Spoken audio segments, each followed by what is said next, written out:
Well, it's my pleasure to introduce you all to Karen, who is a sprightly young lady at the age of 30 years old. She says she's only got a couple of weeks before she turns 31. But Karen, welcome and thank you for your time today. Now, you've had a really interesting start to this program, and your circumstance as well with your home life and everything that's going on there is quite interesting and unique. Tell us a little bit about yourself and why it is you wanted to join this program.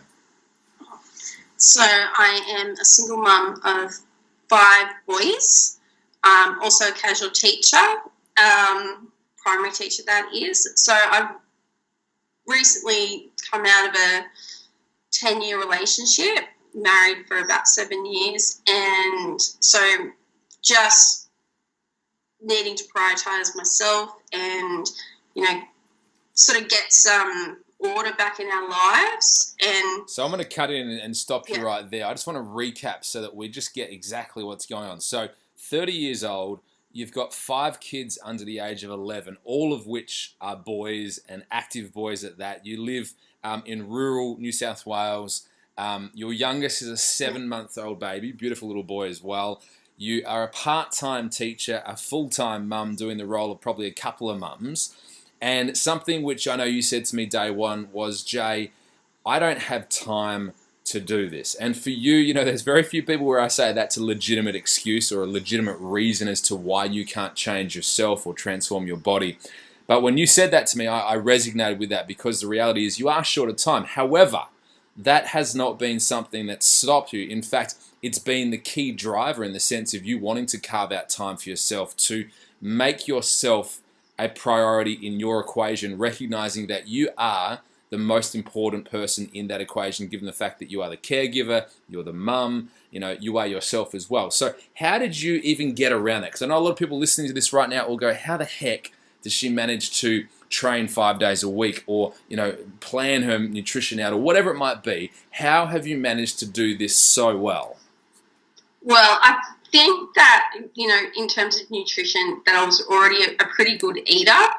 And, so with the kids and that sort of thing, I try and get them to eat healthy, but I might make an alternative at the same time. So just trying to think about what's going to keep everyone happy. Mm-hmm. So if I keep them happy, then it sort of works a little bit better.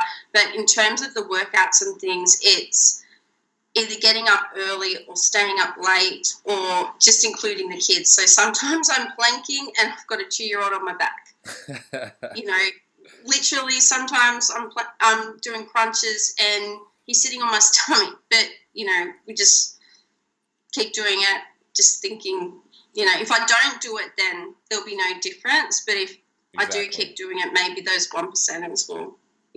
What I love is that rather than seeing your children and the lack of time as an obstacle, you've seen that as an opportunity to really transform the way they view healthy eating and lifestyle and being active and stuff. I know they're boys and they're active, but let's face it, most kids these days do want to sit on their butts and watch TV or play Xboxes or whatever it might be. And something which I'm really thrilled to see, we're 6 weeks into your program only.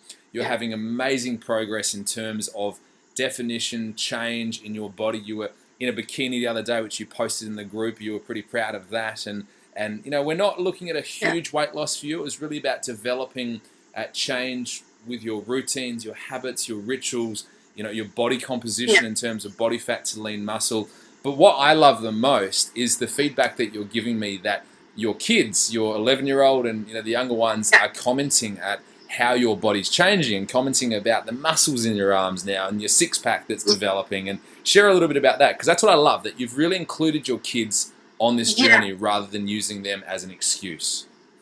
Yeah, well, I suppose part of me taking this on was that, we were all in a bad headspace. So the kids were in a bad headspace too, coming out of the separation, and it's been difficult for them. So I wanted us all to refocus. So I wanted us all eating better and thinking better and being positive. And they are really on board with getting more active. Sometimes they'll come and do the workouts with me, but they do think their mum's a bit of a rock star at the moment. They're sort of seeing the muscles and we'll joke around and flex together or whatever. But it's just, I suppose as well, it's important because they're only boys and they don't have a sister or anything, for them to see what a real woman looks like as well. So having real expectations and, yeah.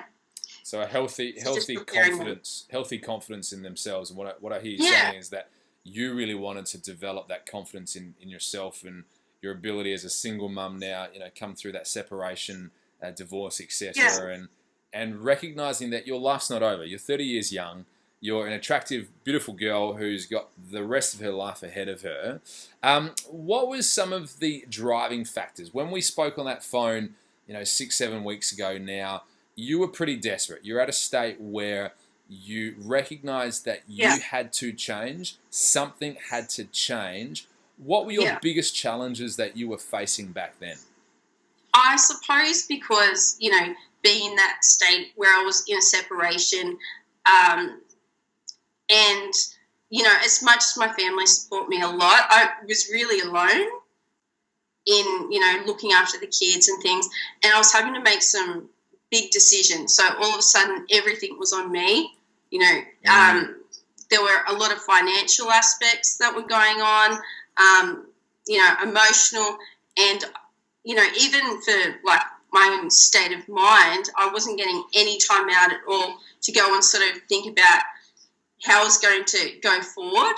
And I was so overwhelmed, and, kids sort of seem to play on that. Once you're overwhelmed, they get a bit overwhelmed. And, it becomes a vicious cycle. And we were all we were all really desperate. Desperate is definitely the word. And, I just said, we can't do this anymore. We can't have another bad year. We can't, we're too young and there's too many opportunities. We just need to live, not go through the motions. Yeah, so choose to live rather than accept the circumstances of where you're at and see those things as being a negative thing. Now, one of the things that I love the most about you, Karen, is the reality that you have successfully carved out time for yourself. You've reprioritized your life in terms of recognizing the importance of you in the equation of not just being a mum and a family person, but as an individual,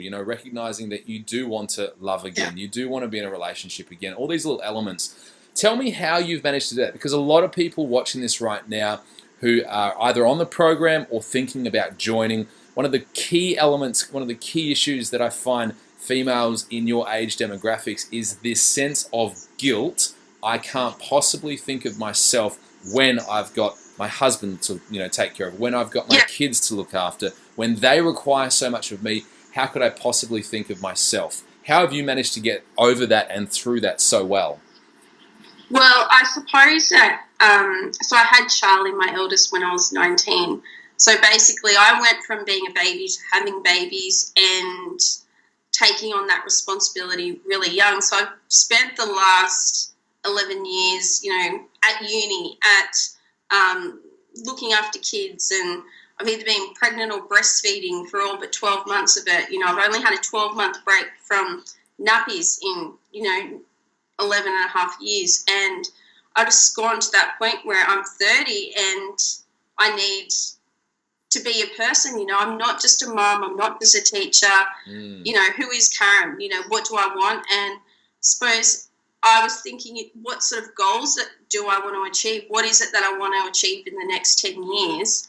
And if I'm going to do that, I need to make changes because, otherwise it's not going to happen. So in terms of that, I suppose I'm even thinking about it daily. How am I going to get to the next step? So what, processes, what things do I need to put in place so I'm able to do that? And I suppose a little bit too is, because I've committed to this, I want to, and I am kept accountable, which is exactly what I need. I need someone kicking my ass a lot. Why not see it through? I hate the idea of that I didn't try, that I didn't give it my best shot because no one else, if I don't do this for me now, no one's going to do it for me. No one's ever going to say, oh, Kaz, I'm going to come and take your 5 kids and look after them and, exactly. do this. So no one's going to do it for me. I love that, and I think the opportunity of the separation, and obviously that's been a tender time, and it's never easy, Yeah. unfolding a relationship like that. But the opportunity of that has been this element of who is Karen, what does she want in life, what makes her happy, Yeah. and what is she going to do about that? And that's the thing I really love, and in some ways that served you really well. This negative experience, which is never an easy thing to go through, has given you this second chance, this opportunity to step back, do some self-evaluation, and ask some really tough questions that has led you to taking some incredible action week in, week out. I'm amazed, with the level of dedication that you've managed to apply to yourself. And as a result, the benefits are speaking for themselves. Your body shape's changing. We're losing weight.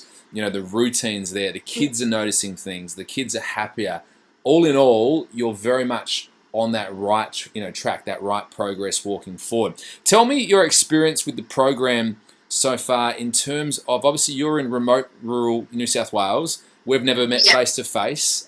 Some people might watch this and go, well, how the heck, could Jay keep Karen accountable in this process? And how is she getting such good results when, quote unquote, she's doing this by herself, for herself, but with the full support of a community of girls who are doing the same program, but obviously Jay as well, who's in the background, guiding, giving strategy, clarity, accountability in the whole process as well.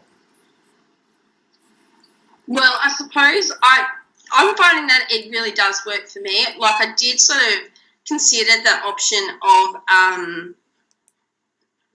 looking into a personal trainer. And even, I suppose, coming out of a separation, I had even thought about getting a counsellor, to talk about what was going on. And one of the appeals of the program was that you were looking at changing how you approach things, so how you think about things and your frame of mind, and so not looking back into your past, but looking at who you are now and helping you to take that action, to feel motivated. Yeah, definitely, and that's what it was. It was so that was the biggest appeal, because within the program, I'm finding that there's a lot of support. There's a lot of support from the girls, so we all try to really, pat each other on the back where we can, celebrate our successes, big or small, and even get that advice or something. And I suppose one thing, from doing reading and from speaking with you and things like that, is that, your state of mind is a lot about the people who you surround yourself with. So if you're surrounding yourself with people who are got the same sort of goals and, they're working towards the same things, then it helps you stay on track. There's that collective power of the group that almost carries you. Carries you when you don't have that strength. There's people there that completely want you to succeed, not just for themselves with what they're doing, but for you as well. And even, I suppose, with yourself, even though, a lot of it's phone calls or online or that sort of thing, the anonymity to some extent allows you to be a little bit more vulnerable and more honest about it. Good point. Because face-to-face, I suppose I'd be a little bit more conscious of what I was saying and, my appearance and all of that sort of thing, whereas online I don't have to worry about that. It's real, and, you're laying out the program each week based on my needs, not based on, what I'm, sort of talking you into or whatever like that. So in other words, it's just real. It's real. The girls are real. Yeah, 100%. We're real. It's, and it's always, I suppose, with that online aspect, it's 24/7 where you can reach out at any time. And, correct. It's not just Friday, 5 to 6, let's do a PT session. And let's face it, in terms of getting results, you really do need to cut the crap. You need to get to the heart of where you are as an individual and sort of get past the excuses and the vulnerabilities and all those things that hold so many people back. But you're right as well. Transformation doesn't just happen for that hour that you're in the gym or doing a workout. It's for the 23 hours in the rest of the day where you're either succeeding or sabotaging your progress. So I love the fact that you pointed out that it's very much a 24/7 thing, although obviously I'm not sitting on my phone at 3 o'clock in the morning, waiting for people to text me or whatever it might be, that you have that support through the group. You have obviously the regular accountability, coaching, the planning, the strategy with me as well. Well, look, I'm so thrilled with your progress so far. I'm really excited to see where you take this. Your body is responding just as we hoped it would. You're following through just as you planned. And what I'm loving to see is this self-perpetuating sense of motivation that's coming from within yourself now, that you're seeing the results, you're feeling the difference, your kids are noticing that, and collectively it's like you're lifting your status quo. Your average of how you live your life now is dramatically responding and affecting everyone around you. So well done. I want to ask you, just in closing, what's your key piece of advice that you would give to anyone watching this right now that might be sitting on the fence, that might be facing some reasons or situations or maybe even excuses of why they shouldn't do this program, why they shouldn't make this change? What would be your number one piece of advice for someone sitting in your shoes where you were 7 weeks ago and you've taken that leap of faith? What would you say to them? I would just definitely say that it's your time. Like, if you're thinking about it, then it means it's your time, and you need to put yourself first. Like, no one else is going to do it for you. No one else is going to come up and say, let me organise your life so you can go and do this for yourself. And, it obviously takes a bit of determination, and it's hard work. The results won't come without hard work, but it's worth it. If you feel like there's a need, or, you just need to do it for yourself. No one else can do it. So in other words, what I hear is take responsibility, but the bottom line is it's now or never, right? Oh, yeah, it is. It is now or never. That's awesome. Well done. We celebrate you. Keep kicking it. Keep smashing those goals as you are. And I can't wait to do an update case study with you down the track once you're in that bikini again and, your whole life is transformed. And well done. Keep up the great work. Yeah. Thank you. Thanks, Karen. Appreciate your time.